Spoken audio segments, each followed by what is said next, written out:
Nakilala ko siya sa karsada actually. Pag-alagala siya dito sa amin. Ito una sa simbahan, tapos dito, tapos napunta na rito nga. Palagi kami nag-uusap. Minsan pag may pera, binibigyan ko siya ng pera, pagkain. Nakakaawa kasi yung kalagayan niya eh. Kita nyo naman, nung kasing naghabagat, nung naghabagat na hypothermia siya. Medyo kinabahan kami. Kawawa naman, baka abutin ng disgrasya dito. Ang bahay nila Lola Choleng ay dito sa Kupang talaga. Kaya lang nung sinasabi niyang nag-away sila ng manugang niya, nagsimula na siyang tumira sa karsada, particularly dito sa subdivision namin. 1 taon at kalahati na siya dito sa lugar na to. Pag-alagala, nangihingi ng pagkain, ganon, nagbabahay-bahay kung saan-saan nakikilaba, nakikiligo.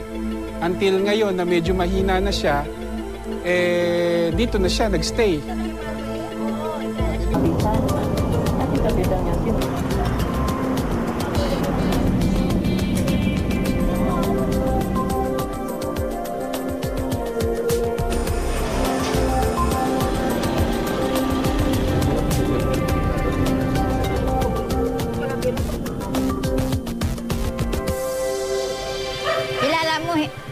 Gregoria Patinio, ang asawa Tonyo Patinio. Ayan. Ha? Ito man, mama nakagruniyat ako. Ito? Ito. Oh, salamat. Hinahanap na natin yung location ng bahay ng kapatid ni Lola.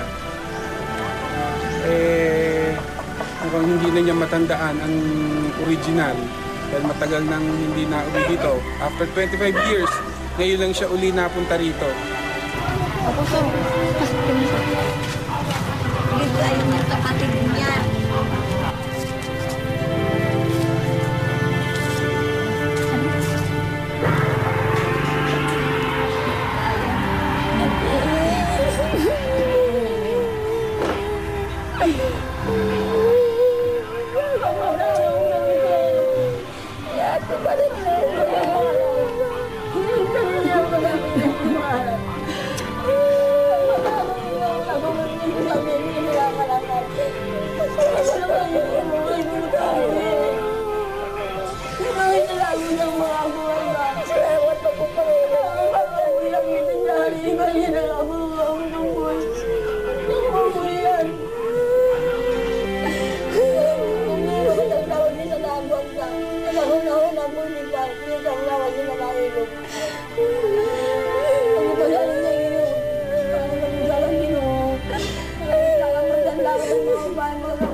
Salamat, Michael. Una sa Diyos sa inyo lahat.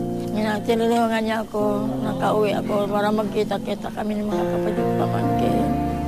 Hindi na ako alis, dito lang ako sa ate ko para matulungan kong kapatid ko. Tutulong ako dito maglinis, kaya ko pa. Tapos magtitinda-tinda, kaya anong kakainin namin kung di magtinda-tinda? Ate ko matanda na. Well, actually, I am relieved. Napakahabang panahon na nakikita ko siya sa karsada. I am relieved that she's now with her family, kasama na niyang pamilya niya. At saka after several days of worries and legwork for Lola, nagbunga naman yung ating pagsisikap na makabalik na siya dito sa kanyang pamilya.